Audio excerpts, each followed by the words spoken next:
Island girls in celebration of new religion. Nobody led me or said this way. I sailed alone on makeshift raft with wind as companion.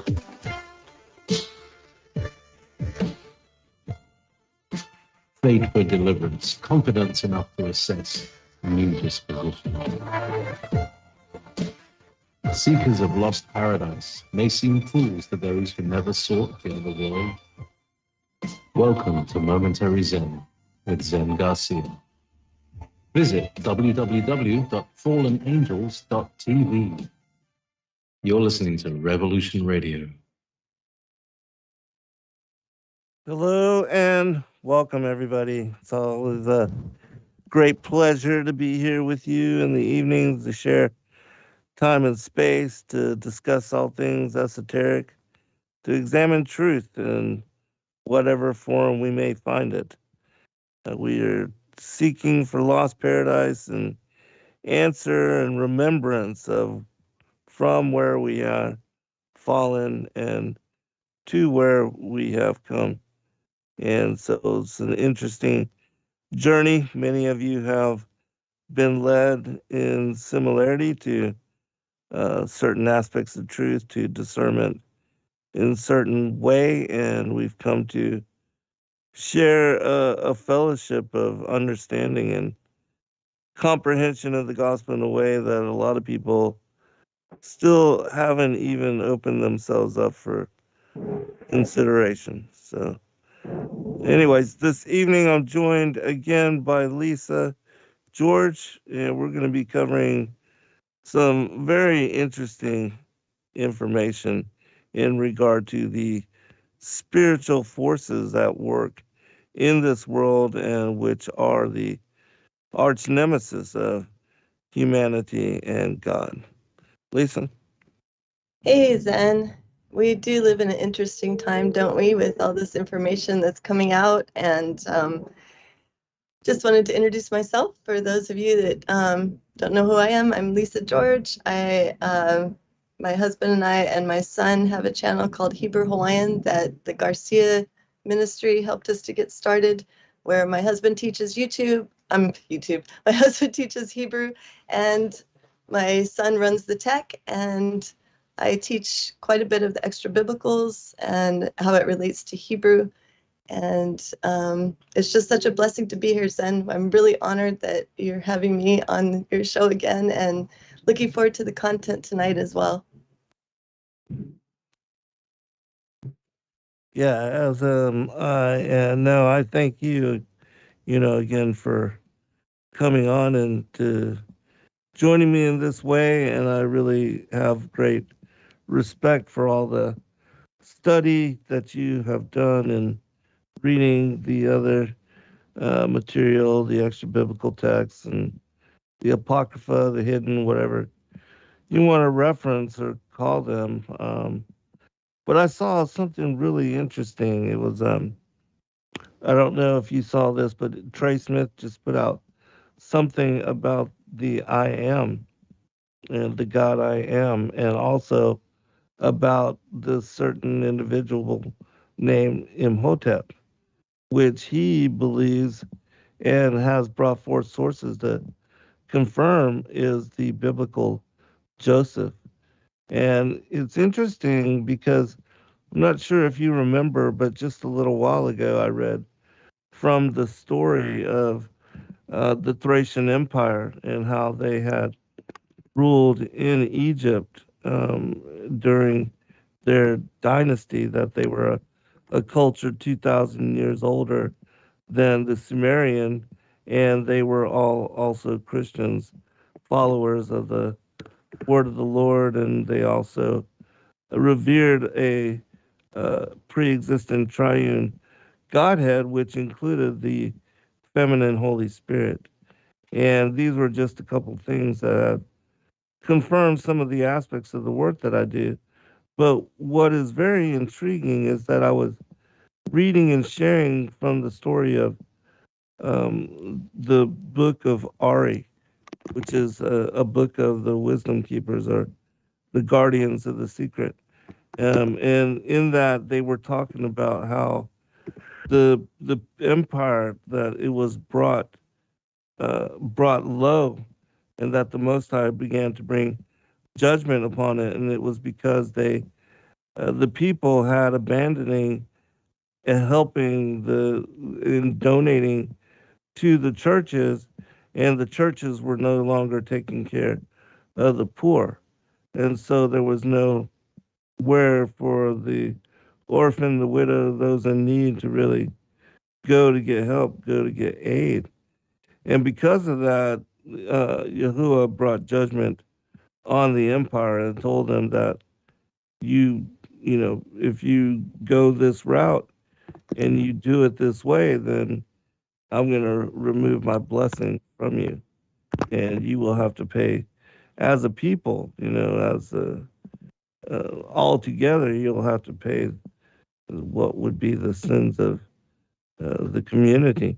And so, anyways, it was Imhotep that had turned it around in the Thracian scriptures, and I did not realize or know that association. So now I'm going to reread that story with all new eyes, and then, where I realized that it's talking about Djoser and also Imhotep, that this is the story of what would be Pharaoh and Joseph in Egypt.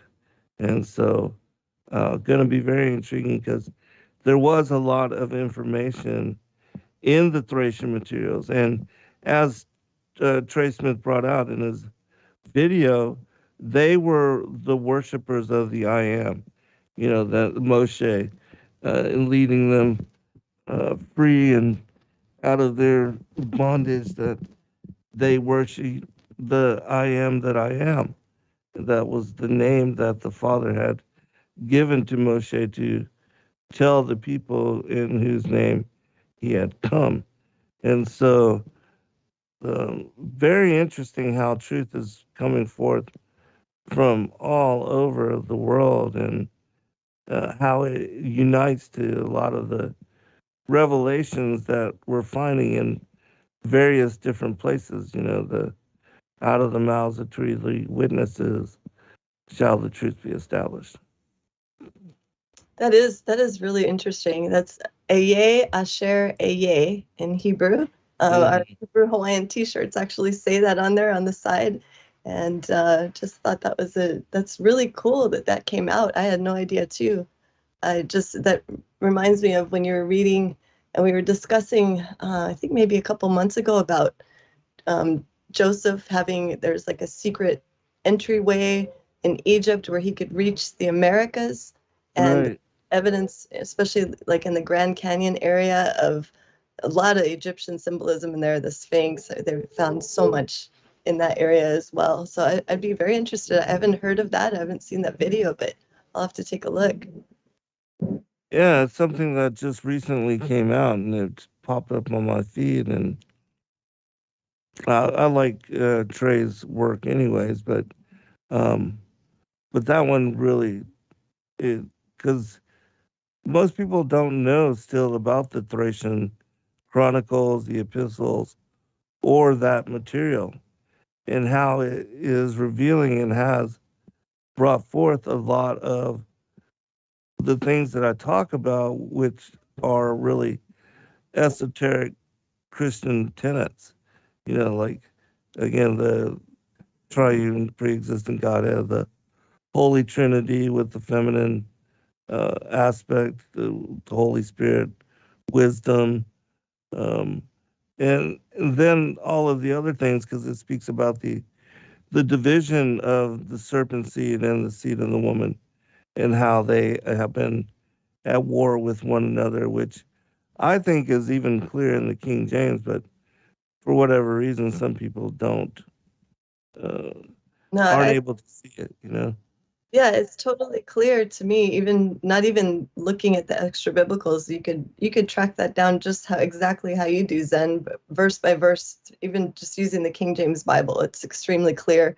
And then going back to the original language, that helps. And then especially going to the Aramaic, that helps even more. But I mean, you've proved that time and time again, and I really appreciate you continuing to do that, because through all of the scriptures that you bring out when you present that concept of the serpent seed and how the corruption didn't just start in the days of Jared, that it started all the way back in the garden. And I'm not sure why it's so difficult for people to believe that. And I guess also too, there's a lot of indoctrination that comes through learning a certain way from when you're growing up. But for those who are even new believers, like for my daughter-in-law, Kaylee, she's a fairly new believer, just less than a year. And she said that's the only concept that even makes sense with that whole story with the fruit. It doesn't make sense any other way. And we found that too in our in-person Bible studies here, where we present this information, and for those who were not raised in the churchianity groups, it just makes sense and they accept it really easily, whereas for those of us who have been indoctrinated heavily, it takes a little bit longer. But I really appreciate you coming out with that information. It just seems like there's a lot that we can really glean off of each other, and I've definitely really benefited from a lot of your teachings, or all of your teachings that I've heard, and I'm just so honored to be here, and I appreciate everyone too. It's in the chat. They're all saying hi, and we appreciate all you guys studying with us today. I think that the topic that we're diving in today can be kind of a heavy one.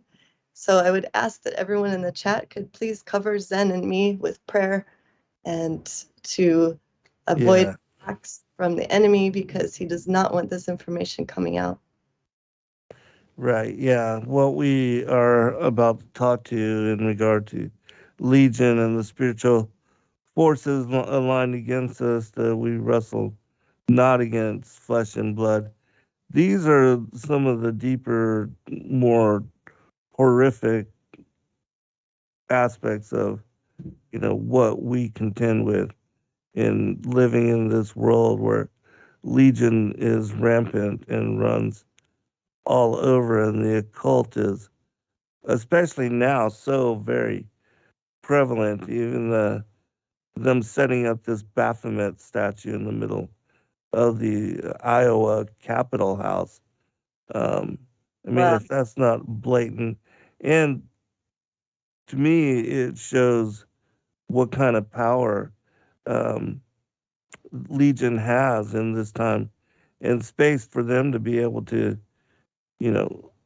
force a display like that and just openly, bring something of evil like that and celebrate it in a public building, which is supposed to be like the seat of government in that state and where they write all their laws. And it's like Satan putting his foot down and, like a peacock, which is what he is, but spreading his feathers and showing his, trying to display his charm. And it's we are certainly living in strange time, and so we're going to go into some of those things today. Yes, for sure. I was just thinking about, like, in the 80s, when there was some traveling pastors that used to come to the churches I used to go to, and they would come to our youth service, and one of them was very open about presenting information of backmasking. With, I'm sure you've heard of this then, where they used to backmask the older rock music, and then there's a secret message that comes out through that, where you play the record backwards and you can hear them saying certain things, or invoking, Satan, or saying it's fun to do drugs, or all kinds of coded words that are in the music back in the 70s and 80s. And now they don't even backmask, they just say it, right? Like, they just, right. They're so open about everything now. And the concerts that the youth attends, we've seen a lot of evidence of those being just rituals, that they would love audience participation. And also huge sports events. You could see that the halftime show during Super Bowl, that's a huge ritual that they want everybody participating in, even watching the TVs, especially the people that are there. And it seems like these events are just becoming more and more commonplace. And the more that we can expose it, hopefully the less that the true believers in the Most High will want to waste their time or participate in these events. Yeah, it's unfortunate though that some of the practices and the pagan rituals have become so big, like the whole Burning Man event down Oh, that they have in the desert, and and the roots of that is like a pagan sacrifice, and uh, so people are unwittingly still celebrating and entertaining themselves with those kind of rituals, and they just don't understand what they are involving themselves in. And unfortunately, what we see in the world is that a lot of people now think the occult is something funny to play around with, and something that they would, that they can entertain themselves and their friends over the course of an evening, Friday night, have a party where they try to speak to the dead, and they break out the Ouija board and play around with it for a little bit. Those kind of things have lasting repercussions, and there are a lot of people that are experiencing um, the demonic forces, entities in their lives, and um, yes. it's freaking them out. Yeah, it's kind of crazy too when I think back of all my involvement before in churchianity. I'm not sure if you're aware, Zen, but I used to be on a praise and worship team in several different actually quite a few different churches in my life. So I started out when I was about 14. I always played the piano, and I just wanted to use my talent for the Most High, and I would be involved in praise and worship teams, and especially certain churches. One particular Pentecostal church in my hometown comes to mind, where we would have speakers come from the mainland, and we'd have famous ones too. Like even Kenneth Copeland came to our church. Another speaker named Norval Hayes came. This is a tiny little church in a town of less than like 30,000 people. And I always wondered why the congregation couldn't have been more than maybe 100 people listening to these world famous TV evangelists. And I always wondered why would they want to waste their time, or why would they come to our church when the offering is not going to be that big. Most of the members of this particular church were very low income, and I would be in the front on the praise and worship team, so I met quite a few of these people in person in that church. And then I also played at a black church. I was, I think, the only white person in the black church, but I was in the front on the keyboard. So that was a pretty interesting experience. But to see a lot of the people that would attend these particular churches that I was at, when it came time for what was supposed to be an altar call near the end of the service, where the music kind of amps up and people come forward for prayer, or especially at both of those two churches I just mentioned, they would participate in what they called slain in the spirit. I'm not sure if you've heard of that, Zen, where they kind of force people to fall down, is what it looks like to me from my vantage point, where Mm, and it's yeah, not, to me, it's not a godly slaying, because there's sure. no one in the Bible that was slain in the spirit except Ananias and Sapphira, and that was not for good reasons, right? Hmm. But they would come forward for prayer and for healing or for some other issue, and I would sometimes see them manifest as other entities right in front of me, where Oh wow, yeah. where they would go down on the ground. uh, Most of the time they would be assigned elders or assigned kind of like helpers, that stronger guys that would be behind the person, get ready to catch them. Once in a while that they wouldn't get to the person in time, and they would just hit their head smack on the concrete. It wasn't too pretty. Oh yeah. And I had a vantage point because I was always right in the front there, especially at the end when it was altar call time. And several times at the Pentecostal church I was at, there was several homeless people that lived in the area that would frequent the church, and it seems like they would always come in during the altar call period, One time, even one was caught streaking down the aisle totally naked in the middle of the church, and like 4 or 5 people come running forward to try to cover them up. Others would manifest it, like we're talking about the serpent today. There's one woman that her manifestation, and I'm not sure why the leaders of the church would, because I would ask them afterwards too, they had no answer why they would condone people manifesting as different entities during altar call. But one woman, she would actually coil and crawl like a snake on the ground after she would go down. And it was kind of like on these certain people doing these certain things, and all of the leadership would do would rush over and pray again, try to cover them up with like extra claws that they had around to I guess preserve their modesty somehow. Some people would start barking. It was kind of like a circus there at the end of the service. And after a while, I didn't feel right about using my talent for that type of a service. And so that's when I would switch churches. And I think a lot of people go through this where they feel led to not be at a certain church anymore, and they go to another one, and then that ends up being kind of the same thing. And it was like that for me over and over and over again. So these kind of things are in the church too, and that's part of the things that I expose on my Instagram page. Is I expose what's going on within the church, and we're told too in the last days that there will be many false prophets, which could be also pastors or church leaders, and especially the organized establishment churches, call them, where they're asking for money from people that are below the poverty level. They're not the widows and orphans. They're manifesting as all these different entities when they should be praying them out of the church. You know what I mean? Right. Yeah, these are certainly twisted and upside down times.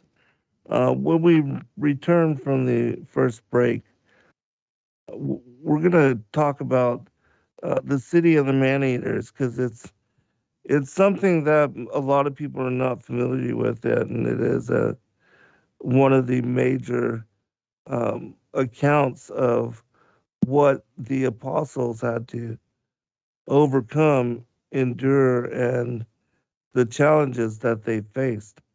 And this is from the Acts of Andrew and Matthias, which we compiled in the second book of the Great Commission series. But we just want to read some of it and share some of it, because we have so many new listeners and so many people that are not familiar with either this manuscript or this account. And it does come from the Chronicles of the Ante-Nicene Church Fathers, which were in deliberation over which books to even, speak of as being inspired, which ones they wanted to share and endorse, and which ones they wanted to fight for in the whole realm of public opinion. But I'm glad that at least this text has been preserved for our consideration. Those that are seeking truth and that are willing to find it, and when finding it, to openly read it and consider what is being brought forth in the story, because this is one of those mind blowers. And Sure. Yeah, yes, and it also fits along with uh, Bel and the Dragon, which is an account that Daniel provides of us of a stronghold, a place that is in control, with these kinds of people, the children of Baal, the priests of Baal. Lisa? That sounds good. I look forward to. I remember my mind being totally blown the first time that I read this text, and I had to go back and read it again.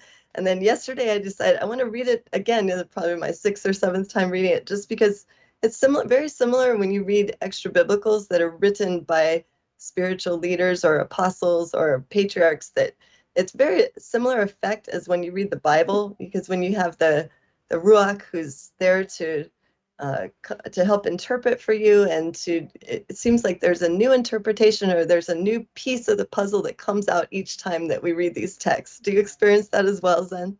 Yeah, absolutely. All right, hold on just a minute. We'll be right back, everyone, after a break.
Well, there's no music, but just one more minute.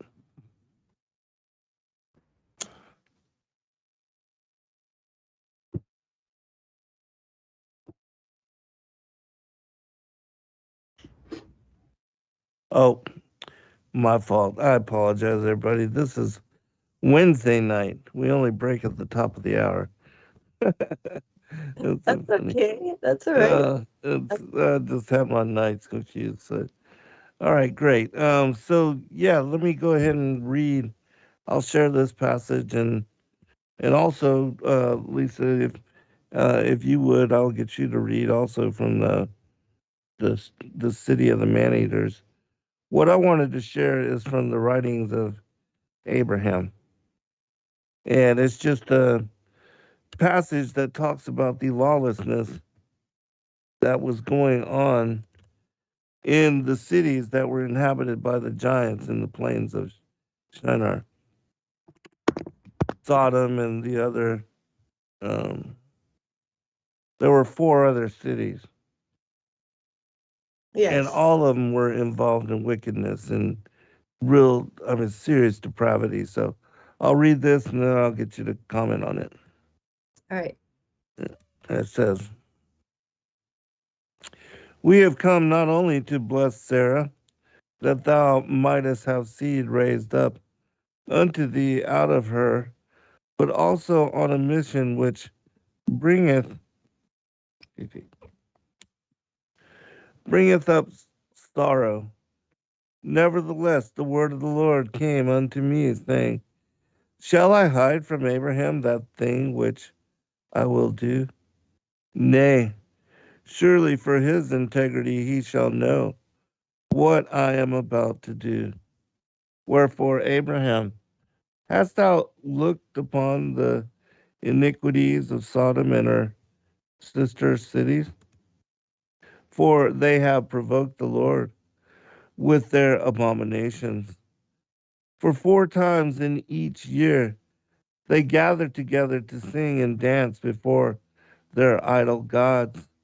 And when they are dancing, every man layeth hold upon the wives and the daughters of his neighbors, and lieth with them. And this they do without authority from God, which thing is an abomination in his sight. But behold, this is the least of their sins. For no man is safe who entereth their city, for when a stranger entereth there, they will take from him his goods by force, and they will abuse his body. For both men and women will they bind, and crowds of the Sodomites will gather about them and lie with them by force until everyone who desireth to lie with them hath done so. Now, it is a wicked thing that men or women should be forced to lie with another against their will. But here, the whole city uniteth to force this wicked thing. Moreover, when they have stolen a man's goods and abused his flesh, they will torture him. And when they tire of torturing him, they will leave him naked and without food or water to die in the streets of their city. And it is forbidden by the law for anyone to help such an one by giving him food or drink. Moreover, the people of these cities have numerous idol gods before which they practice every kind of abomination without authority. Wherefore the Lord hath sent us to gather the righteous out of the cities before they are destroyed. So saying, the three embraced me and kissed me and went on their way toward Sodom. And so, just a couple things to highlight, and then we'll go into the other manuscript because I think that that city is also part of one of these that is spoken about in the practice, at least. Maybe not one of those that was destroyed in that particular time, but it was certainly a satanic stronghold. And so we see that the 4 times a year this was on the um, what were the natural holy days or the solstices and the equinoxes, because the pagans they celebrate those times with fertility festivals, and they usually have these orgies where everybody is swapping, and children even are permitted to have sex with their parents and grandparents. I mean, it's just an odd type of thing. And there's men and women, women and men, and brothers. And I mean, it's just completely, That's atrocious in the sight of the Most High. yes. And that one last thing, and then I'll get you to go into it. And then the other thing is how they bind them by force. Anybody that comes through, they take their goods, they bind them by force, they abuse them all throughout the day, allowing anybody to come up and basically rape them by force. And they're held, they're bound, they're not able to do anything about it, and anybody can abuse them in this manner. I mean, that's terrible. And so the whole city it says, uniteth to force this wicked thing. Lisa. Yeah, it's so opposite of what Yeshua commands, of what he models for us, Right. and in the commandments too. Always be good to the stranger, be good to the sojourner, um, care for Right. the orphans and widows, and these cities are just totally the opposite. They're just total. It's just sickening. I see people in the chat just these feelings of nausea just thinking about it, and it makes me wonder if there's still cities like that today that they don't advertise, of course, in maybe some remote places, or if the larger cities are becoming that even in like in the kind of lower income areas, because I know that was kind of a common thing in the town that I grew up in, was to raise the children, especially if there were large Polynesian families, and they would kind of like one of the children would be raised to kind of be like a cash cow for the family. And it was really sad because I worked with these children when I was an at-risk counselor, and I was a child psychologist in the same town that I was raised in. And people kind of normalized this because there were so many churches in this small town, but at the same time, while people are having church, I mentioned there were some homeless people that would run into our church and under the influence of drugs, and but their children's, at least one child from the families that were involved with this would be raised as to portray the opposite gender. They would always be a boy, and this particular boy would walk the streets on the weekends starting from around age 12 or 13. And we have a huge amount of military bases that surround the city, 3 major bases that around the city I grew up in. And it was very common to see young boys parading around dressed as beautiful women, makeup, wigs, everything on the weekends. And then I would see these same children in school as their counselor during the week. It was and if they would be picked up on the weekends by high-level military, which is usually what happened, they would defile them, they would pay them. And it was really tough to talk to these children because they were so caught up in the whole normalizing of this through their families and bringing home money for their families, because it was quite a bit more money than their families would have as the part of the lower income groups.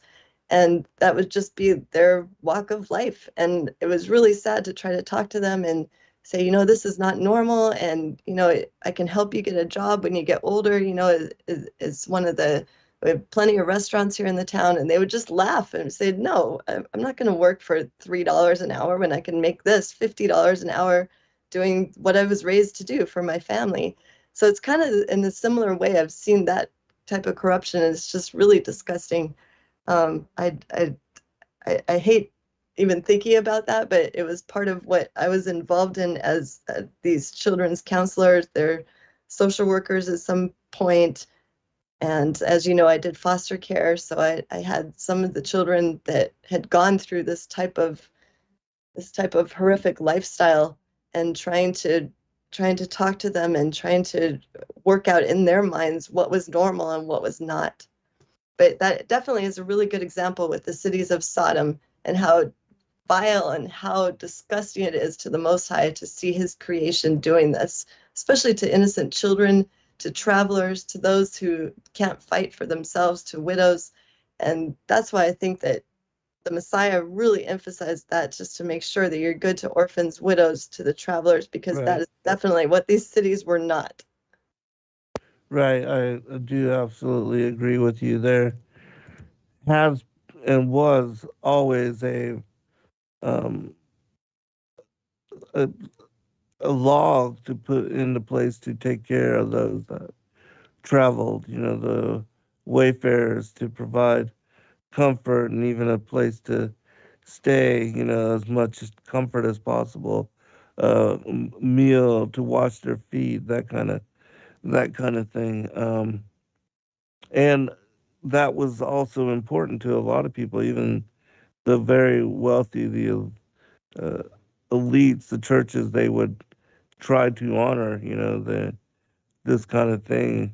Eventually, there became all the bars and the tabernacles and the brothels and all that kind of stuff. But the Most High did implement comfort to travelers and to try to take care of people that are going from one place to the other. Yeah, But definitely. things got all twisted. Yeah, like you see that with in the Testament of Abraham, or Mm-hmm. and with Job as well, how they had these houses where doors faced north, south, east, and west. The travelers could come in, they could have a hot meal, a place to sleep, even clothes if they needed it. It was totally the opposite of what was going on in Sodom and Gomorrah and the surrounding cities, right?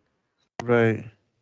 Yeah, and this also ties into another part of the story that uh, a lot of people aren't familiar with, and that has to do with the story of Lot and um, him supposedly offering up his daughters um, for this rape and this brutality, which in the other materials and some of the other stories, and recently in this New Testament apocryphal book, the volume 3, I read one of the stories where it was talking about in the account, and it had made mention, as it does here in the writings of Abraham, that the people that were in the Sodom and the Gomorrah and those cities, they were by law not allowed to feed these travelers. They could not give them food, water, nor take them into their houses. And the story was is that these merchants, these travelers, they would end up eventually just starving to death, even having all these goods, because nobody would trade them for anything to eat. So they were unable to find lodging or to get food or water to take care of their needs, and so they would die in the streets. And that was another reason why the Most High brought judgment. But anyways, what had happened is that Lot, his wife, she was part of the family that was ruling in that particular city, in that town. And so she went to go tell on Lot for doing this and taking these angels in, which she didn't know that they were angels. She just thought that they were,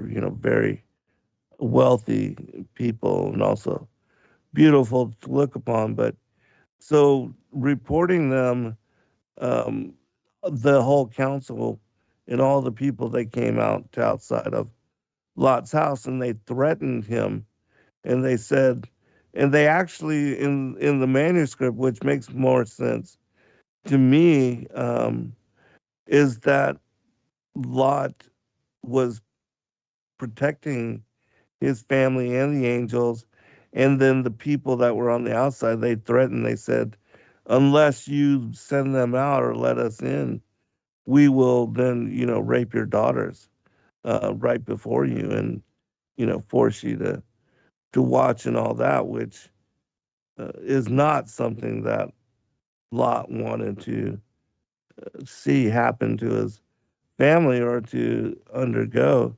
But then the angels took care of the situation and blinded them, led them out. But because Lot's wife had those familial connections, that's the reason why she looked back and was turned into a pillar of salt. That was the judgment on her, because it was she told Lot that she was going to go get some salt, and that was her reason for going out.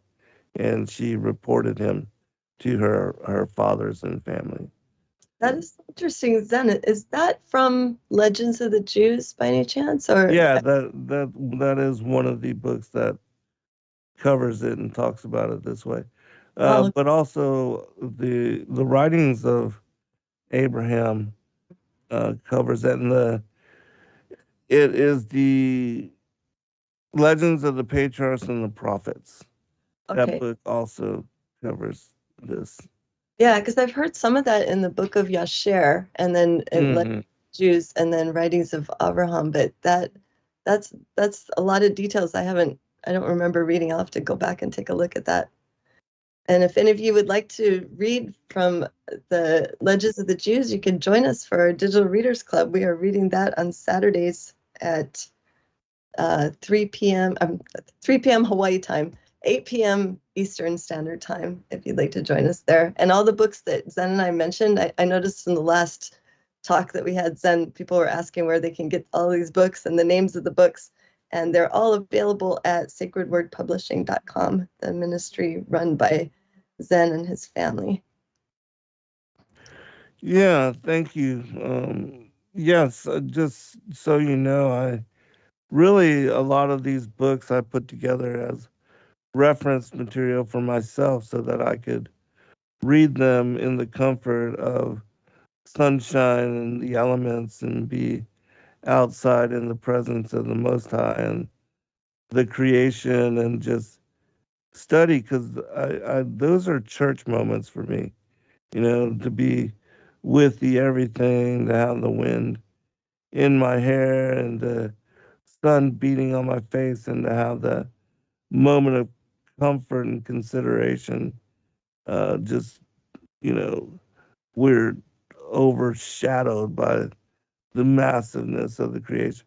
Oh, also, I'll tell this story really quickly because it was an epiphany moment for one of my friends, who I hadn't seen in about 10 years. We started hanging out again, and I gave him some of my books to read. And he had picked up the Flat Earth as Key to Decrypt, the Book of Enoch. And I was like, I didn't really want to go into it with him because, we just had reestablished our relationship. That's always something I get a lot of flack over. It takes a little bit to really explain, and then even then, most people don't really even want to hear or Yes. aren't really interested, anyways. They just want to laugh at you and make fun of you. But anyways, so I told them about the lawsuit that I had to go through, and then I actually explained to him how the Book of Enoch led me to this discernment, and how the whole theme of the sun moving from east to west and then back north to east can't you can't plot it on a heliocentric world.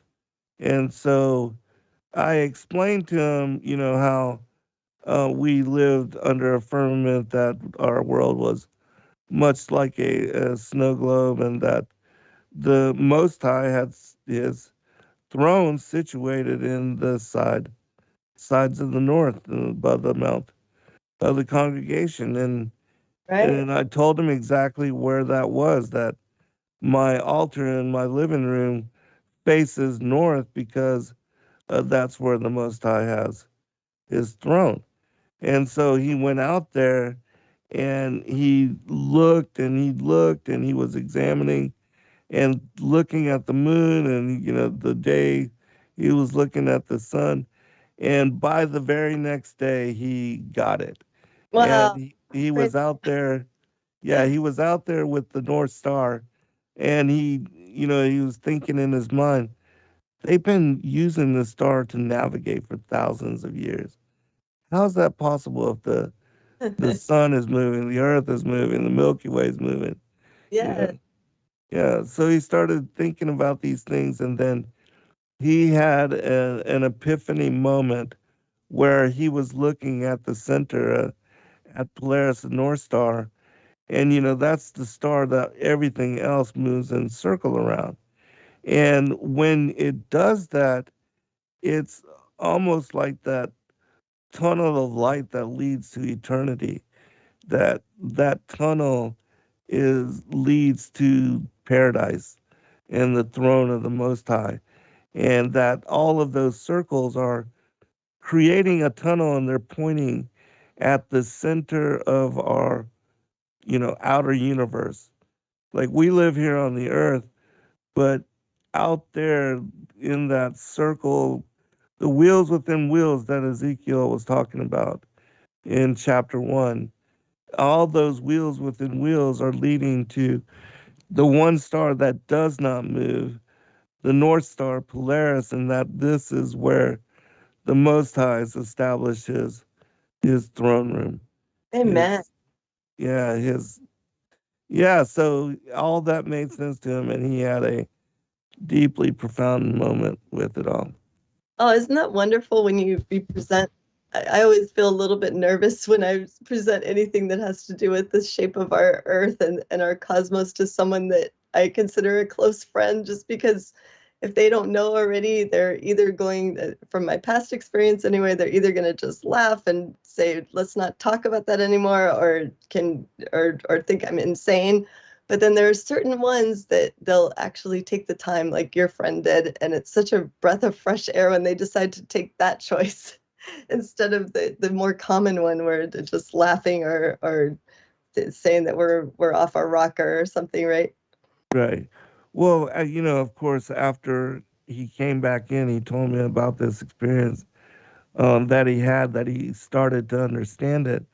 Then he started asking me all these questions, about the sun and does the earth move, all that. And So I explained to him in the precise way that Enoch does in the book on the courses of the heavenly luminaries, how the world is really divided, and that if you look at it, the sun descending and vanishing in the west, all the way to the left, you have the Tropic of Capricorn, and then to the right, the Tropic of Cancer, and the sun is just bouncing back and forth between them over the course of a year. It takes 6 months to go one way and it reverses course, takes 6 months to go the other way. When it crosses the equator, this is the exact 12 hours a day, 12 hours a night that the Most High had split it exactly evenly in this manner. And so the sun is going over northern latitudes till it crosses into southern latitudes and then bounces back, goes the other way. And it all just clicked in his head. He was able to visualize it, to see it.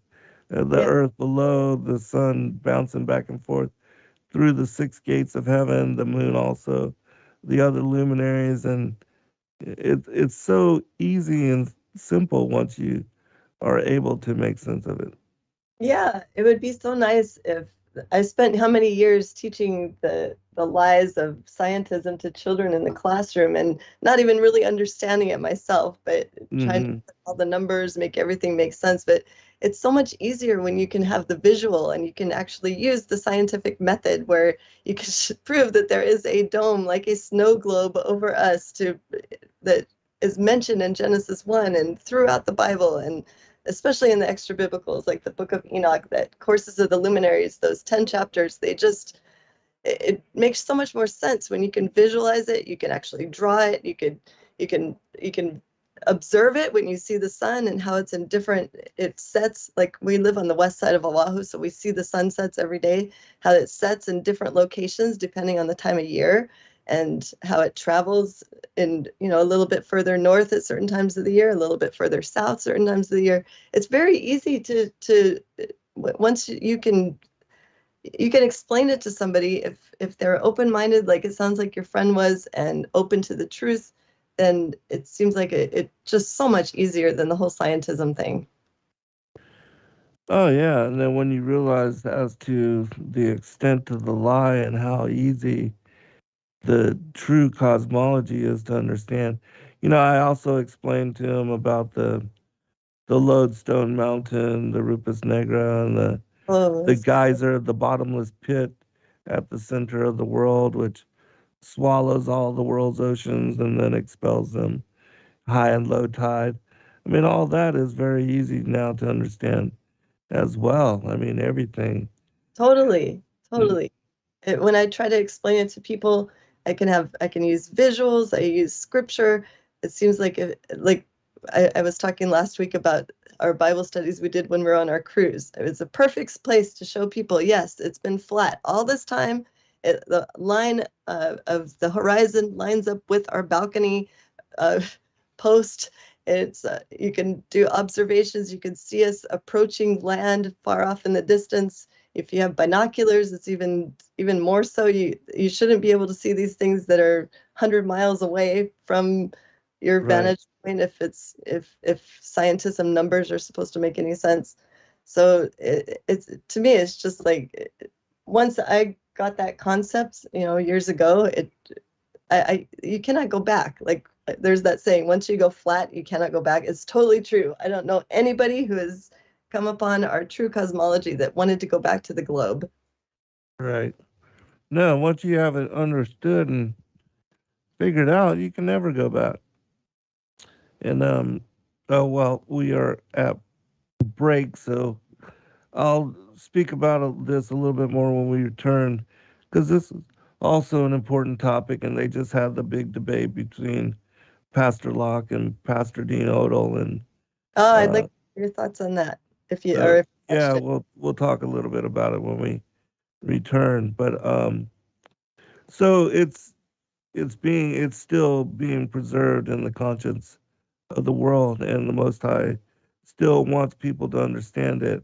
It's very important understanding to know where you are in the world and how the Most High set it up for you, to make sense of all of it, and once you do understand, you can never be lost in the world because you will always know which way is north. Exactly. All right, we'll be right back.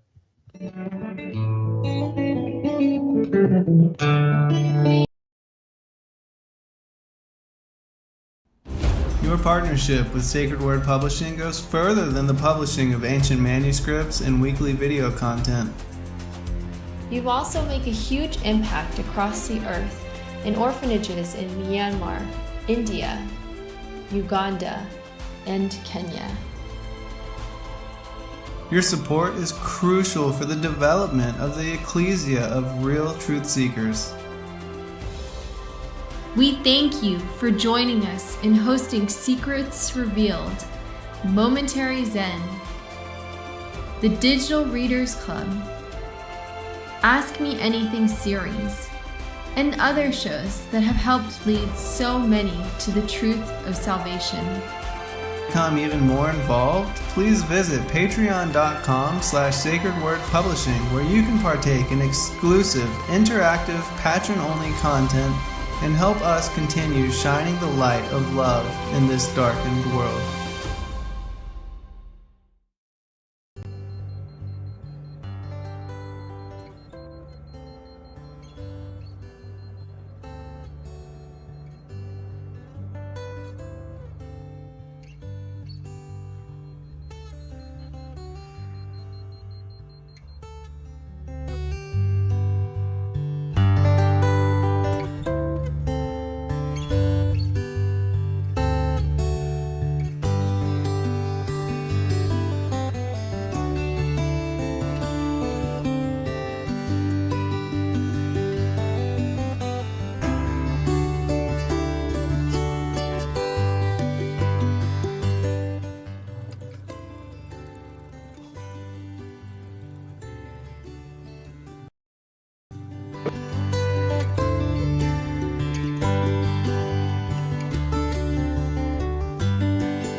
As a bookstore for truth seekers, it's our goal to make ancient manuscripts which were once held captive by secretive institutions available for public consideration. In our generation, where wisdom has increased as Daniel the prophet foretold, we have access to many of the testimonies our early church brethren were persecuted for preserving. After being hidden for centuries, these manuscripts have been leaked from various sources throughout the earth, and it's our goal to gather these sources into printable form to make available for all who seek the ancient way. If you're looking to deepen your studies of the biblical narrative, find these ancient manuscripts and more at sacredwordpublishing.com.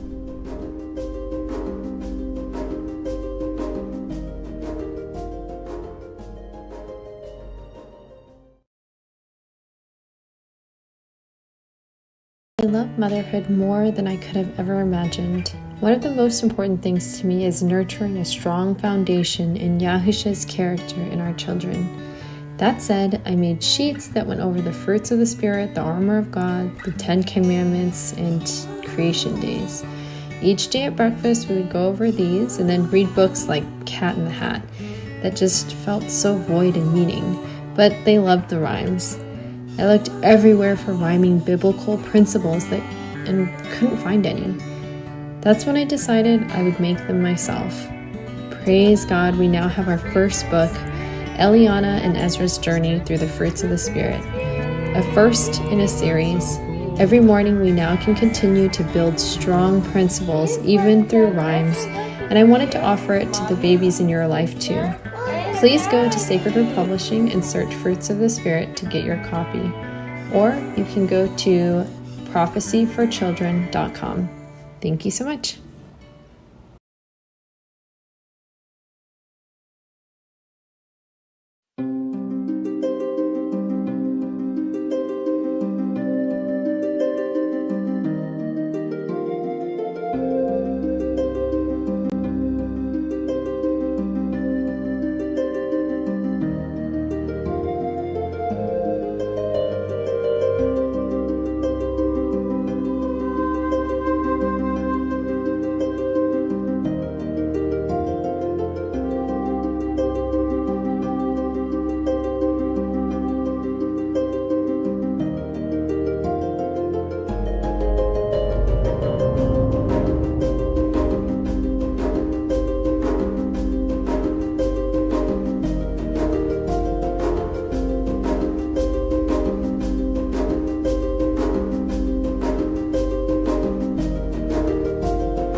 I just wanted to really quickly share some of the story that it's kind of a crazy story, but I think it's very intriguing. I can't, Lisa, do you have the link? Well, actually, I sent it to you. That's right, so I can pull it up in there. But I'm trying to remember the name of the pastor and the pastor's wife. Do you remember? I remember their names. I remember the name of the person that they took in their home. And Yeah. daughter she was, but I don't remember their names. Yeah. Do you mind just mentioning what you know, and then I'll. Sure. All right. Thanks. Yeah. Zen shared this video with me, and I was so intrigued by it, and it reminded me of so many of the students that I'd formerly worked with that I was telling Zen, yes, and I have some firsthand experience with this. But basically, this pastor and his wife felt led to take in this woman that came to their church. And she, in the process, told them that she was the daughter of Anton LaVey. And for those of you that haven't heard of this person, that is a kind of a celebrity, I guess you could say, on in the media quite a bit back in the 60s and 70s, I believe, claimed to be founder of the Church of Satan. Also, the wife was Zena LaVey. And so these two produced quite a few offspring. And this woman in particular, her birth name was Ray LaVey, I guess because it rhymes or something. But they called her Deborah Joy. So they wanted to refer to her as something else that didn't tie her in with her bloodlines. But she still was tied into her bloodline. And as she was living in their home, it was so interesting, especially the pastor's wife said that she had gotten a dream that the Most High had told her to take this woman in your home and treat her as a blood sister. So in other words, treat her like family. And I just thought, I was so touched by that, just because that is such a huge deal, to take someone who's in one of the satanic bloodlines into your home, like into your area, because you have to when you have someone that you don't know their history, or you know their history, like she told them a bit about what she was going through, and they'd seen so many demonic manifestations in their home. You have to cleanse constantly, like on a regular basis. I saw this when I was taking care of foster children in my home. And even with my own son, with Isaac, that's part of my testimony, is that there's a constant cleansing that has to happen, because especially, and she wasn't a child, this woman that they took in their home, she was an adult, and she said that there was 7 steps, 7 rituals that she had to go through to become this bride of Satan, and that she was going to be married, I guess, in another ritual to Satan on All Hallows Eve, or what we call Halloween, October 31st, which is very fitting. That's usually when they have that particular ritual. And so she only had several months before this was going to happen. So the pastor and his wife were actively participating in daily exorcisms with this woman, and just loving her, and being able to recognize when it wasn't her that was speaking, when it was Anton LaVey who would astral project and the pastor's wife describes how the person's features would change, the voice would change, and they could tell when it wasn't actually Ray talking, when it was Anton LaVey talking, speaking through her, and just all the filth and the names and the foul language and everything that would come out when it wasn't her. And they were learned to recognize that. And when you have people in your home, like when I had people living in my home, or especially children, you could see the switch happen. And I learned to recognize it. I didn't understand it at first, because I just thought that they were just being so rude, and all of a sudden they'd change, and I didn't understand what was going on. But then once I understood that component of the spiritual realm, it made so much more sense. And then I was able to separate that person from the person that was either astral projecting and speaking through them, or the demonic entity that was speaking through them and calling me all kinds of filth and names and everything, and threatened me. And so I was really touched by that whole story. Zen, did you want to comment on there? Yes.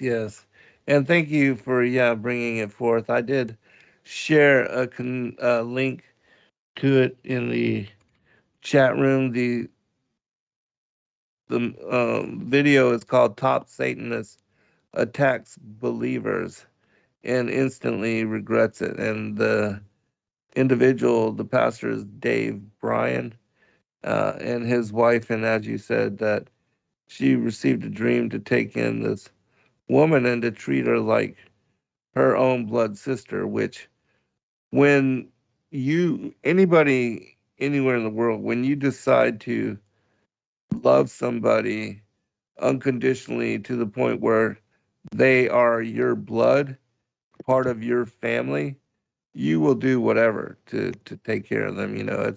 It's different than just a friend or family. I mean, a friend or somebody that you don't really know, especially if you don't know if you can trust them or not. But and then for her to do that, and then to find out that she is this daughter of the LaVeys, and Anton being, as you said, one of the supposed founders of the Church of Satan, but that in the story it says that he was able to astral project himself through into his daughter's body and to take control, and that several times she wanted to leave the protection and spoke as if she wanted to leave the protection of the pastor and his wife, when in reality it wasn't even her, but that she had all this trouble with Legion and these voices, and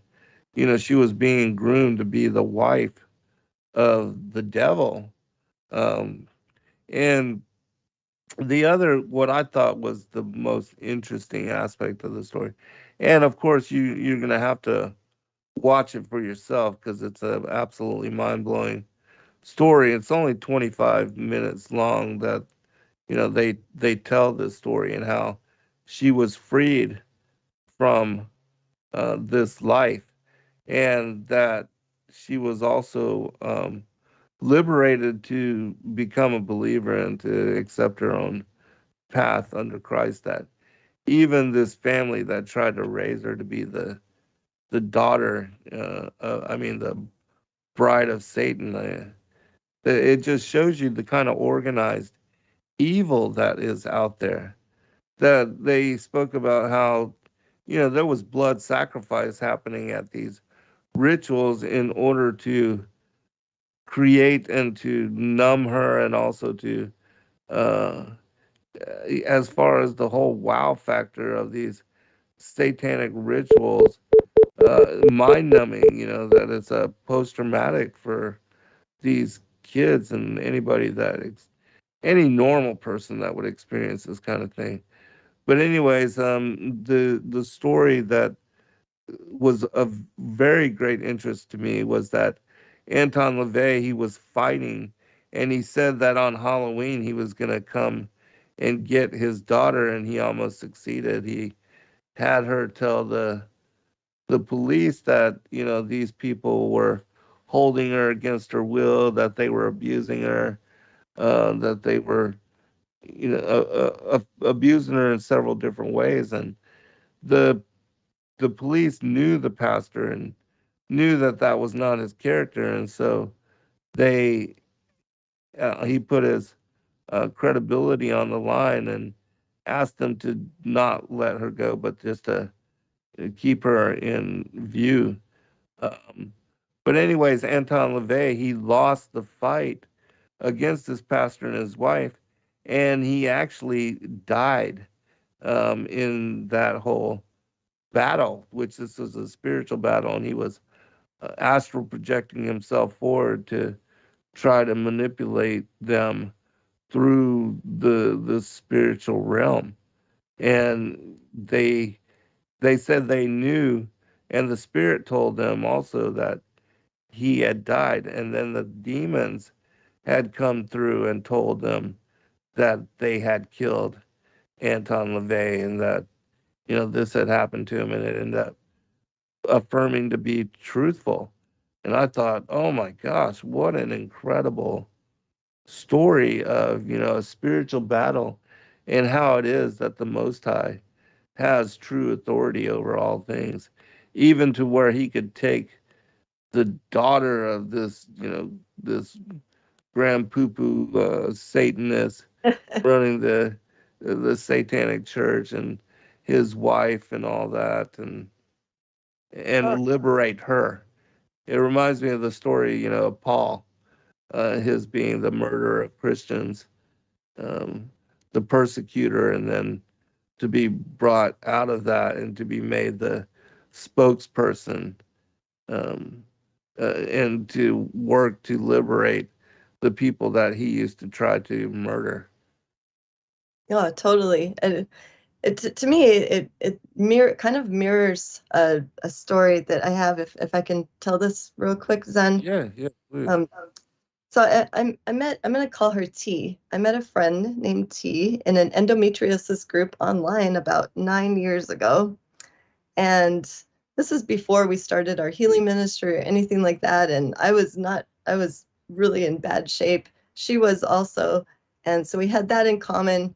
But we really started talking daily when she started asking me questions, because she knew I was a social worker before, and I was even a CPS worker as well, and a child psychologist. So she had not been married. She didn't have children of her own, but she was taking care of her cousin's child, who I'm going to call Bree. And starting from about age 5, her cousin's child would come to her house on weekends, and then she would take her to church with her so that this little girl could be raised in the ways of the Most High, like how she was. And she took it upon herself to be kind of like her spiritual leader, because her cousin was not a believer, the rest of her family not believers.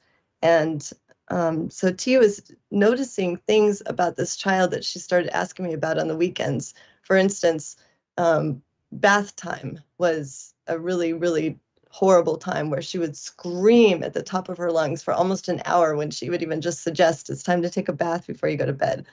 And then she started noticing that bedtime became more and more of a struggle, where she could not sleep. She'd have to sleep in the same room with her.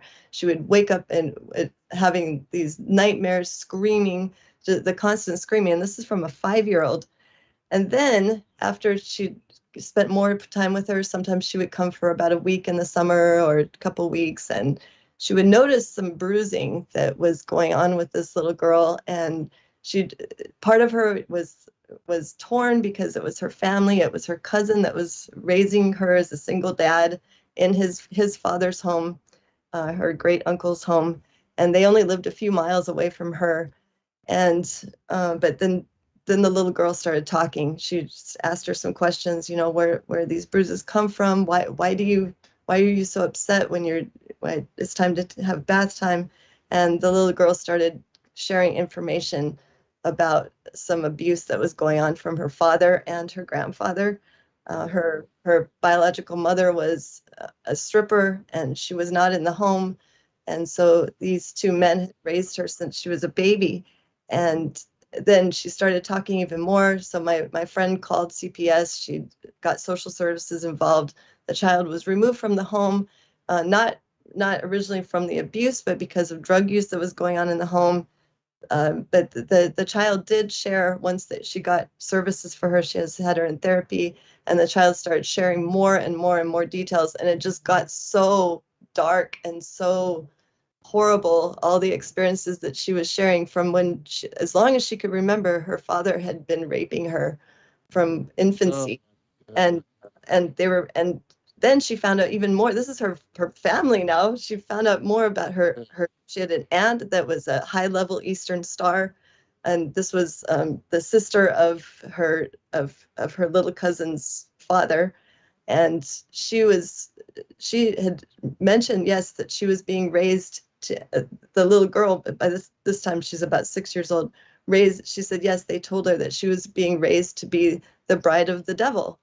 And so very similar thing, but she's involved with her, and I'm talking with her at least every other day about what's going on. We're praying together. I taught her how to do exorcisms because I'd gone through kind of a similar thing with my son, and it just kind of escalated to the point where the little girl she'd blocked so much out for so long, and then she started to remember everything. And when she started feeling more and more safe, the most gory, perverted type of details you can imagine. The dad would invite his friends over to the house. They'd all take turns with her. I mean, even as young as like a year old. It's just, these people are just sick. But all of this is similar grooming to what I think that this lady, the daughter of Anton LaVey, had to experience to become numb to all of this perversion and just feel like this is a normal thing. This is what, I mean, thinking that probably this is what all other kids go through, this is part of being a kid, when it's definitely opposite, right? And so after the demonic attacks came so many times, or she would just scream for hours and hours on end. She was suicidal. Then she started eating these inanimate objects like plastic. She caught her eating carpet, so that she had to have all the carpet removed from her house. Then she got her like a weighted blanket that seems, it's kind of like a comforting thing for children that have trauma. And she started eating the metal beads that were in the blanket. And she had a lot of different eating disorders. And then finally, after she lived with her for a few years, my friend had to have a surgery. So social services said, okay, this little girl, Bree, can stay in like a group home until you're recovered. And so that went on for a few months. She visited her there, but the people at the group home were not caring for her diet or anything like how my friend had been doing. And this little girl, and this is when she was 9, she gained 80 pounds in 4 months because of eating disorder, just eating everything in sight, eating all kinds of junk. And she just ballooned, just got really puffy. And then by the time she came home, she was impacted for almost a month because she had issues with her digestive system from all of the different types of rape that her father and father. Yeah, so there's a whole host of health issues, and this is kind of the start of our healing ministry. This case with T and Bree, because there was just so much that was involved. And when we work with people in the healing ministry, we have to look at the spiritual component to it as well, because it's so intertwined, right? And then she learned to recognize when the little girl had the spirit of legion. She had the spirit of the cobra, and these are the things the little girl would talk about when she was possessed by the demons. They would give her all this information, and she prayed over her. She had 4 different personalities that would surface, and this is a 9-year-old. I mean, and to never have had children in your home, and then all of a sudden here's this child. That's kind of how I felt with Isaac too. And so the aunt would astral project into her home as well. So similar to like what Anton LaVey would do for Ray Ray in that story. And then I hate to even talk about this, but she had to put her in a onesie to sleep in and then safety pin it up the back, because when the little girl would do the only thing that she ever knew to make herself feel good sexually, that would invoke all the demons in again. Right. And she, in order to monitor that, she had to have cameras in her room. She had to go through all of these extensive things that you wouldn't have to do normally as a parent of a child who'd been raised in the ways of the Most High. But in someone that had been raised in the ways of Satan, this is how she had to cope with this. And we spent so many hours in prayer over this child. And at this point, I had not even met T in person yet. We were still doing all of this via remote because she lives quite a ways away from where I do. And so she would continue to bring her to church, but then it got to the point she could not be left alone with other children because she had started to molest them. And then other parents are complaining. There's a whole host that goes along with things where she couldn't go to parties anymore, to family parties. Then she was getting threats from this Eastern Star aunt that she was going to swoop in and take the child and continue raising her to be the bride of Satan. So long story short, the social worker actually said that in LA County, this was the worst case that she'd ever had. And this is the worst case at this point out of over 30,000 children in foster care. Wow. Where this child was, nobody could take care of her. She went into the psychiatric ward. That's supposed to be the highest level for children who have severe, psychiatric tendencies, and put them on all kinds of medication. And after 2 weeks, they kicked her out. They said, you need to go. She was wreaking all kinds of havoc in there, just threatening other children, constantly the suicidal thing. And I'm grateful to know that now this little girl is 12 years old and she is fairly stable compared to how she used to be. My friend finally just put her foot down and said, no, I just need to homeschool her because of all of the ridiculous things that were happening in the public school system with her. And she had stopped doing all the suicidal ideation, and she really has the hand of the Most High on her life. And I told my friend, I told T, I said, just hang in there with her because I know he's got a plan for her. For you to go through all of this stuff, he's Right. got to have a plan for this child, and for him to bring you into her life to rescue you from your own family, who she can't even talk to anymore because they all blame her for having this child removed from her father. And I just said, we'll definitely continue to keep you in our prayers. And I'm in contact with her every other day or so still.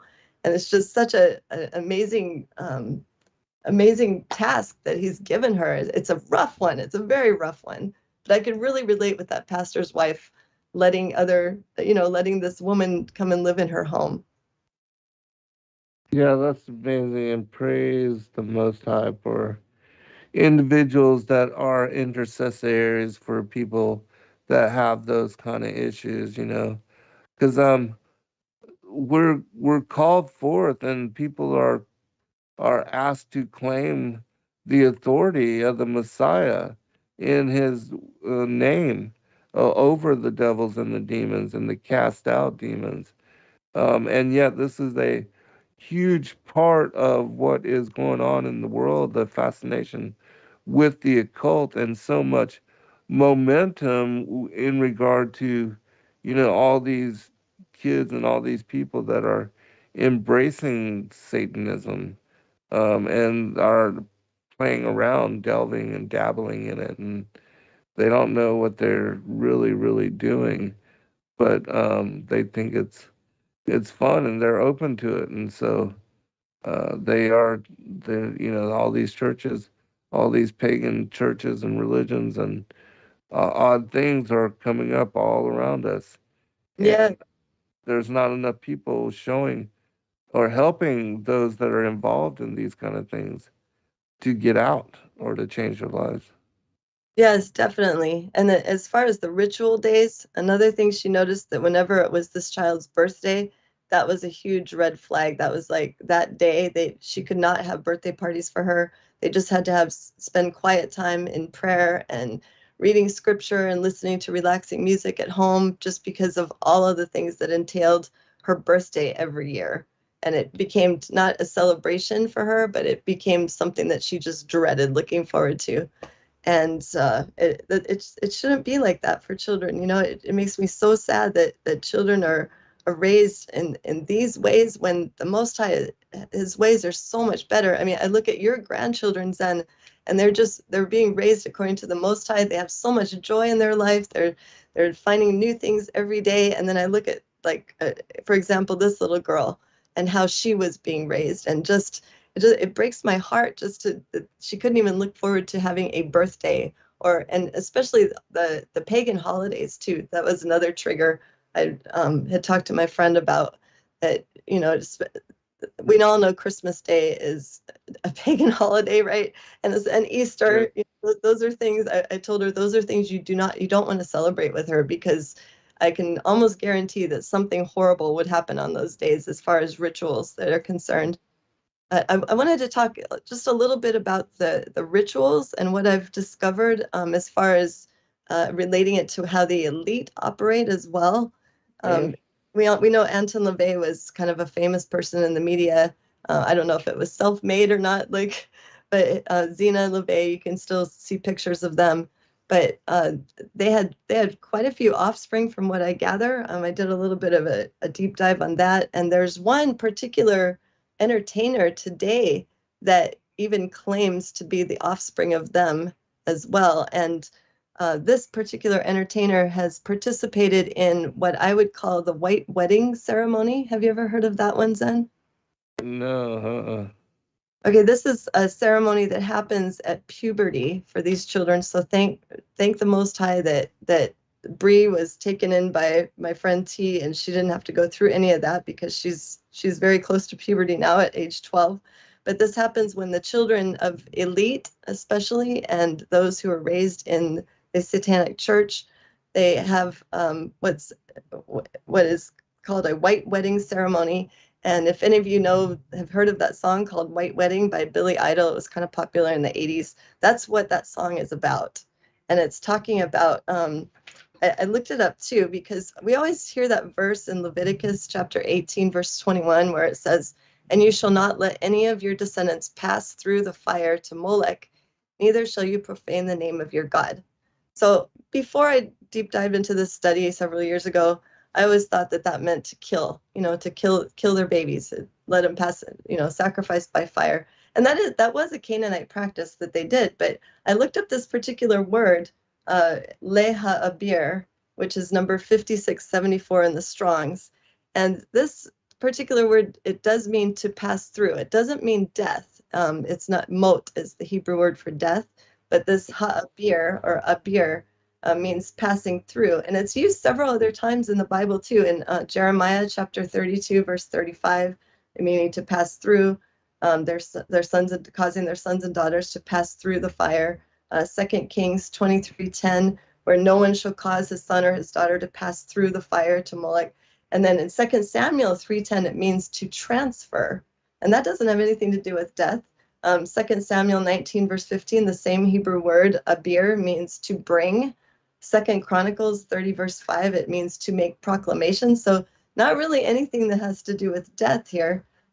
Esther 8, verse 3 is the last time it's used in the Bible. To put away or to avert is what it means there. And then, with Hebrew words, there's several different meanings that you can go into. But the shorish for this word the root word is abar, meaning to cross over, to cover, as in copulation, and a fluidic, meaning to transfer or to transition, as in gender.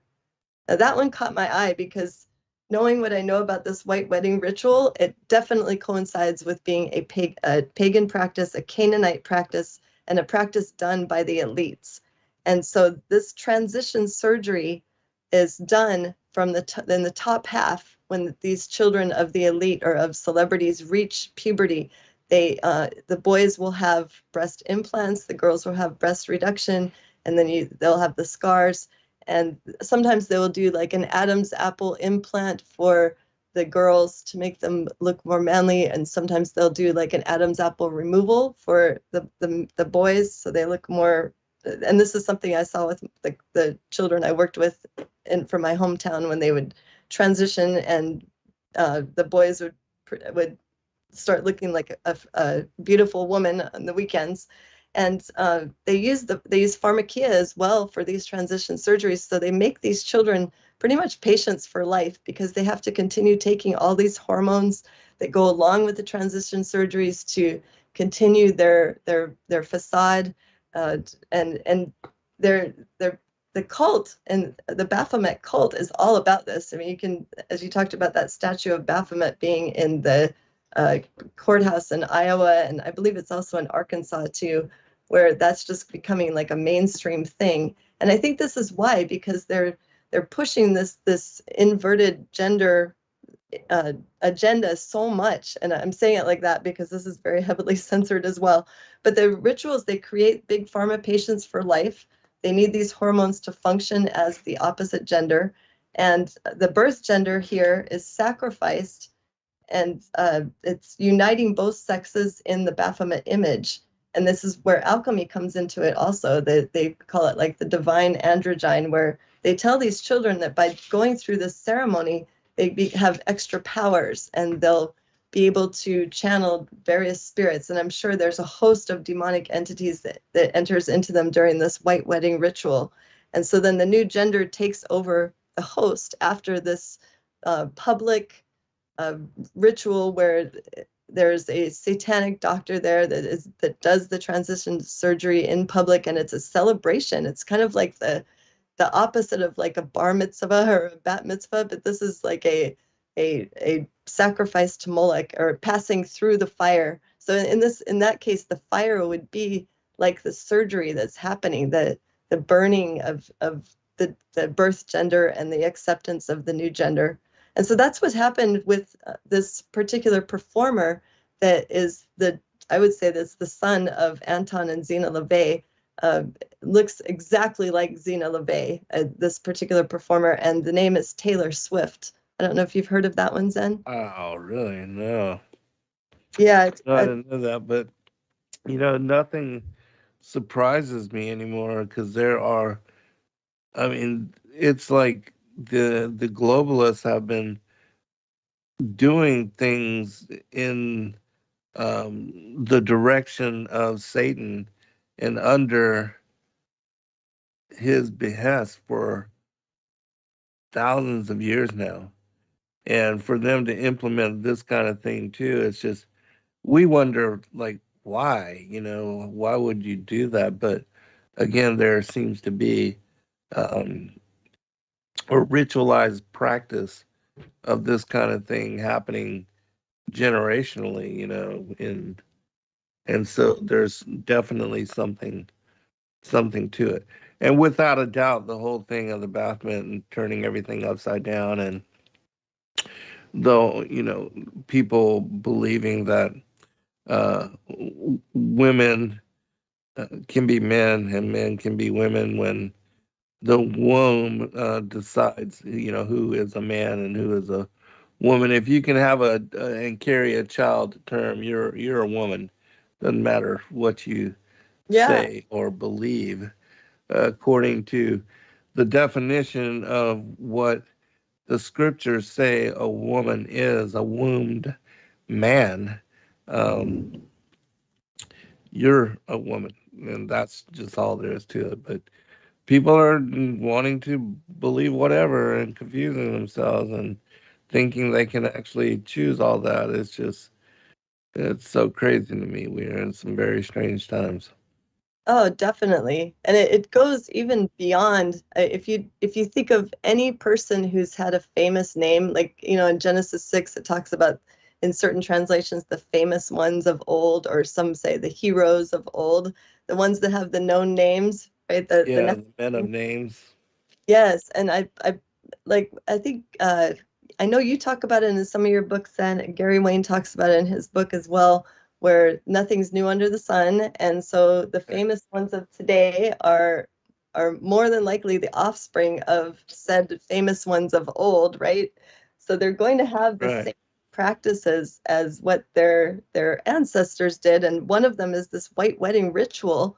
And so I began to look into and research even just the presidents of the United States, because we know the Statue of Liberty. It's kind of a common thing to know now that is a man dressed as a woman, and that's like, some people say it's the image of Lucifer, some people say it's the image of Ishtar. To me, they're all corrupt, they're all demonic entities, and to have that as like the symbol of the U.S., the presidents and their wives, the ones I've researched quite a few of them, and especially if it's more obvious if you look at the wife, but you can tell that they have all been inverted couples.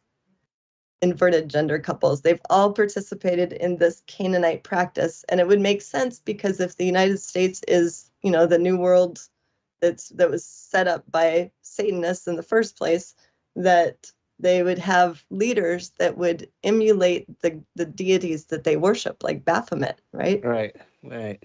Yeah, so that's kind of a deep dive to do, but I've implemented some forensic science with the studies that I've done on the different genders, and it's intriguing to me. I was an art major in my bachelor's degree, and I used to specialize in drawing humans, or knowing the difference in the bone structure between males and females, and implementing that with the art. There's another thing where you look at the width of one's shoulders, and if it's a male, you can fit like 3 heads across. I mean, if it's a male, it's two and a half heads across. If it's a female, it's 3 heads, because the female head is smaller than the male. The skull is smaller.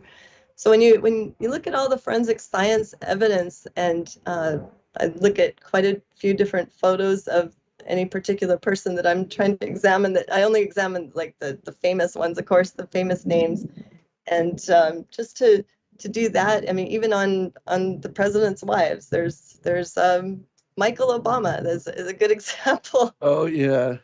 It's Michael not LaVaughn Robinson. Exactly. It's not just Michael that was the backwards gender person. It's pretty much all the president's wives have been like that. And it's just Michael was the most obvious to me.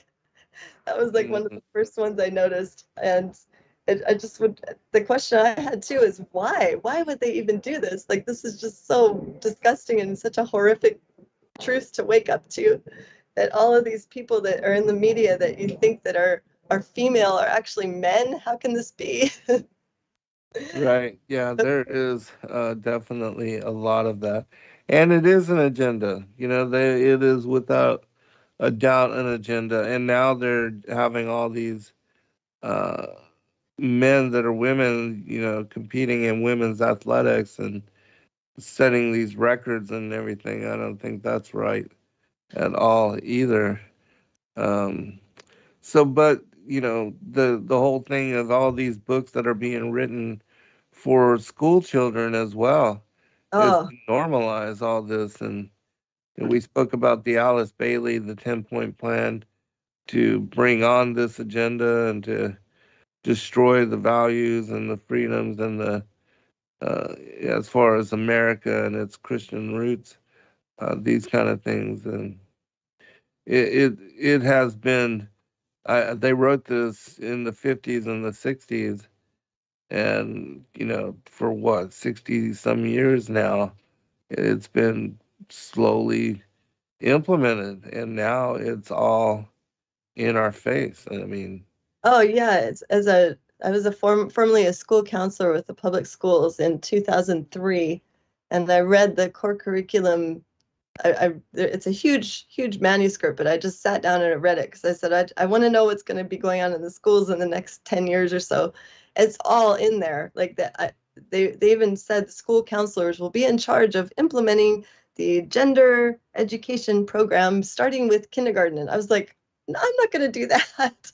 I could not believe that everything is in there. It's just it was part of their plan all along and they right. focused on it so much. So if any listeners are out there, if you have children in public schools, either pull them out and homeschool them, but if you're not able to do that, at least make sure that you sign. There's an exemption form that you can sign at the beginning of the school year, or you can ask the front office for the exemption form so that your child will not have to participate in that part of the education. Even then, I still wouldn't trust it, just because I've worked in the public schools. I know how they operate. They always try to sneak it in somehow.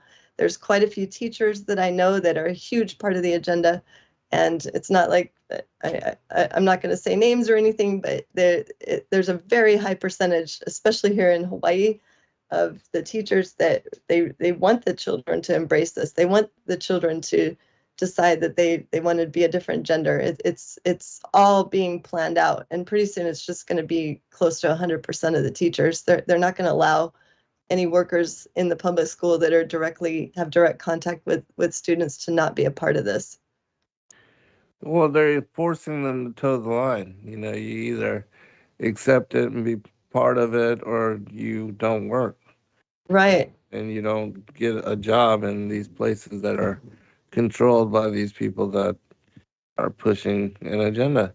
And it's the liberals that are embracing everything that is abomination, thinking that it's their right to choose, their right to decide this, or it's their freedom, and it's this right, and the women's right over that of a child, or whatever it is, whatever the contention is, the controlled opposition, because it is, the opposition is certainly made, and both sides are funded.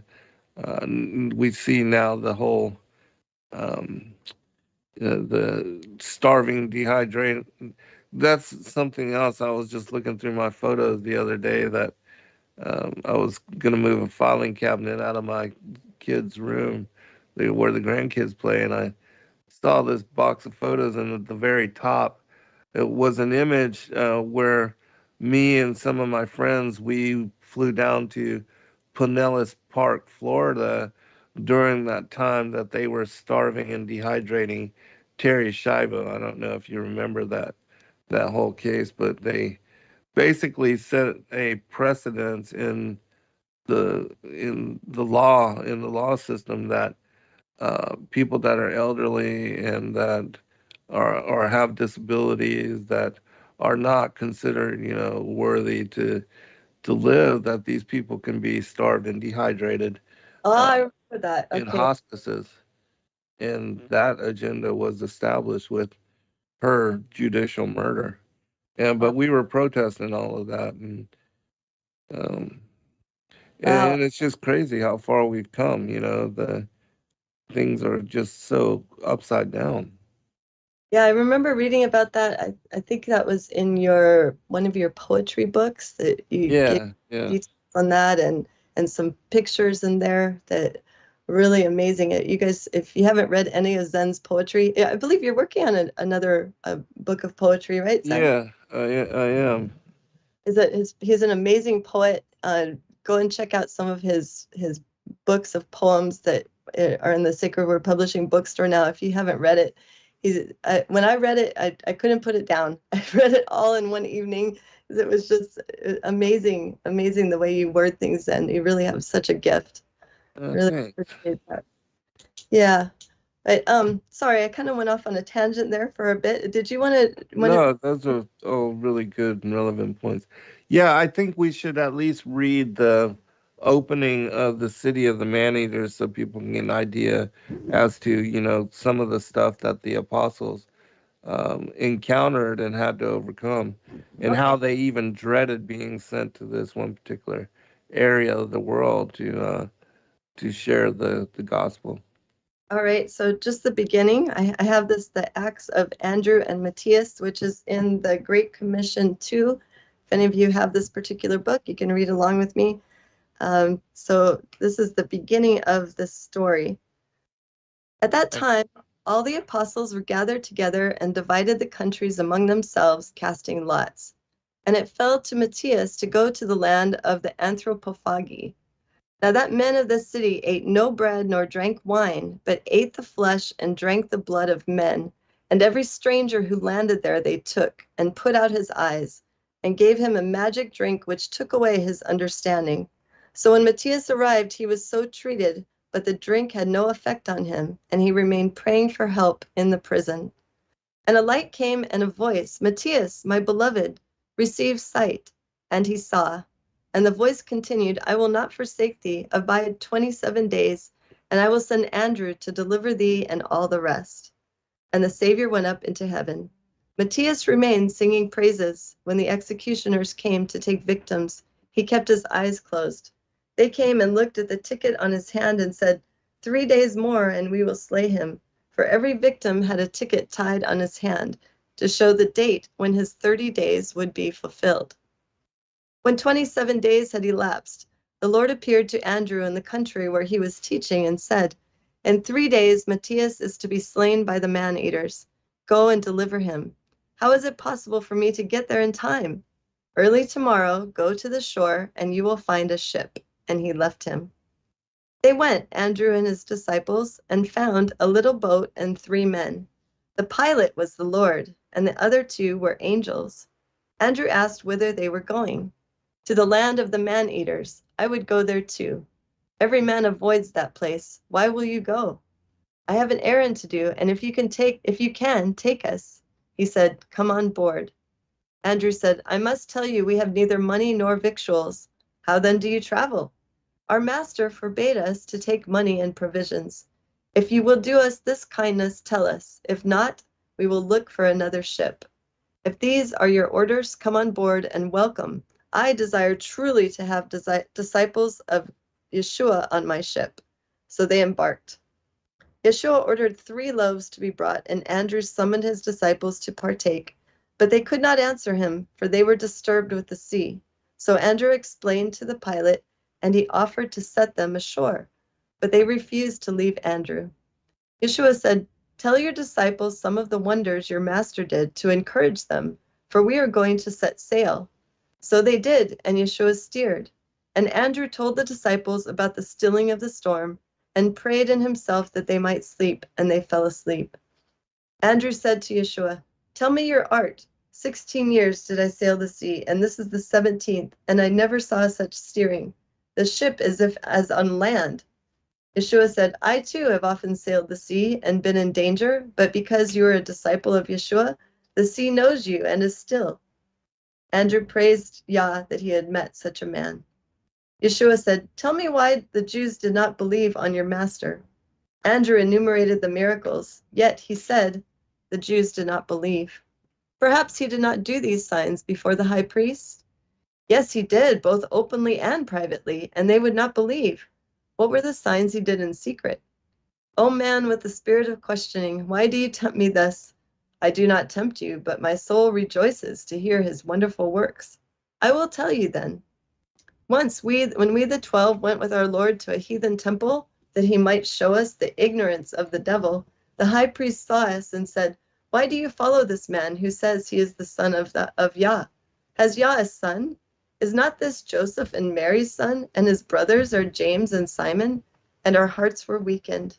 And Yeshua perceived it and took us apart into the wilderness, and did mighty signs and strengthened our faith. And we said to the priests, come and see, for he has convinced us. And the priests came to the heathen temple, and Yeshua showed us the form of the heavens, that we might learn whether it were true or no. 30 men of the people and 4 priests were with us. On the right and left of the temple, Yeshua saw 2 sphinxes carved, and turned to us and said, behold, the form of the heaven. These are like the cherubim and seraphim in heaven. And he said to the sphinx on the right, you semblance of that which is in heaven, made by craftsmen, come down and convince these priests whether I be Yah or man. It came down and spoke and said, O foolish sons of Israel, this is Yah who made man. Tell me not that I am a stone image. Better are the temples than your synagogue. Our priests purify themselves 7 days from women and approach not the temple, but you come straight from defilement. The temples will abolish your synagogues and become churches of the only begotten Son of the Most High. The priest said, Hold on right here, Lisa. Sure. We only got 6 minutes remaining, so I wanted to give you a chance to give final comment, and for myself to get final comment as well. But let me just share this really quickly. In the Great Commission, too, there are 2 stories about Andrew and Matthias. They're confirming witness to what they had to go through and what they had to encounter. And the thing that I really wanted to highlight in what we have been talking about and telling you is about how this city, they would abduct all the travelers through their town. They would fatten them up like sheep. And then every 30 days, they would bring out 7. They would slaughter them by the moonlight, drain their blood, and then consume the bodies. That's the kind of evil they were involved in. And it tells us this, and I'll just read this short passage. By lot then it fell to Matthias to set out to the country of the maneaters. And the men of that city used neither to eat bread nor drink wine, but they ate the flesh of men and drank their blood. Every man, therefore, who came into their city, they laid hold of, and digging, they thrust out his eyes, and gave him a drug to drink, prepared by sorcery and magic. And from drinking the drug, his heart was altered and his mind deranged. And so, this was the practice that that entire city involved themselves in. And as we read from the other passage about the Sodom and Gomorrah and the things that they did with the physical rape and abuse of those travelers, I mean, these are the kinds of things that were happening. And so we wonder, about why it was that the Most High actually brought down destruction from heaven, fired upon these cities with brimstone, sulfur and brimstone, and burned them up so that they would just be nothing more than a memory. Um, and so, again, looking at and reading some of these other materials, we get a full idea as to what they were involved in and why it was that they were destroyed. Lisa, 3 minutes. Yeah, I'm so horrified at reading these stories, but I know that this stuff is still going on today. I'm just grateful that we have the manuscripts that you've preserved here in these books so that we can read about this and we can pray against these evil entities of darkness. And I noticed too that when their victims are usually people from elsewhere. Like it seems like that they entice travelers and Right. people from other cities, similar to Sodom and Gomorrah. And like as a last resort, they'll like eat their own elderly, or but they Right. Yeah. they tend to feast on people from other places. So it's like when they're travelers or innocent people, they like make a beeline for them, and it's just so evil. It's just so evil to do that and not feel safe when not knowing what city you're going to and not knowing what they're all about. And next thing you know, you're caught up in this whole thing and drugged and fattened up like you were talking about, and getting ready for them to feast on your own body. I mean, that's such a horrible practice that was so characteristic of the Canaanites.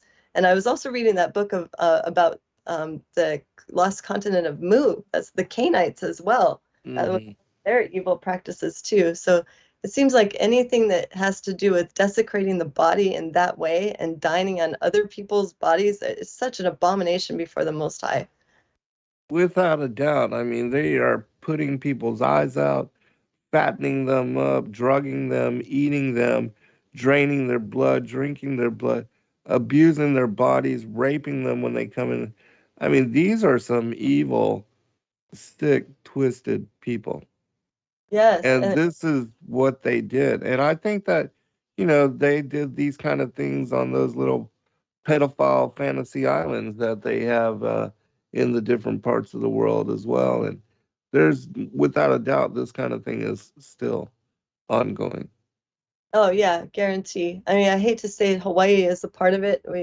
There's quite a bit of evidence that Hawaii is heavily involved with all of that practice as well as, and it makes sense if we were originally part of the lost continent of Mu, some of those practices will still be in the culture.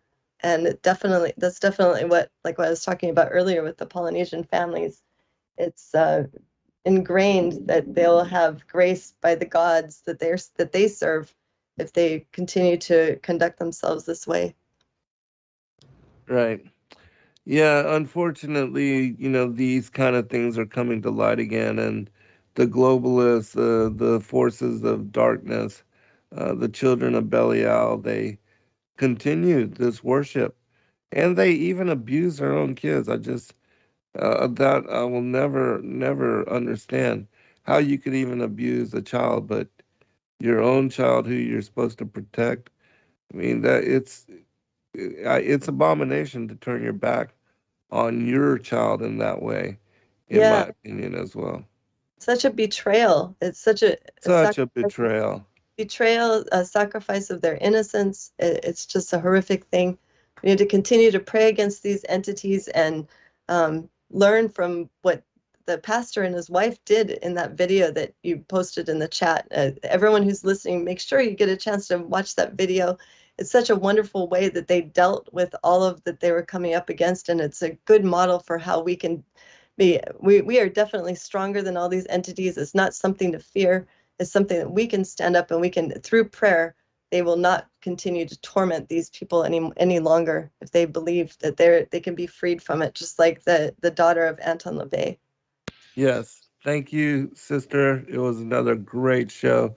I did post a link in the chat room, and we'll see you tomorrow night. Everybody be blessed. Aloha, everyone. Aloha. Good night, all. Night, Zen. Night, be blessed.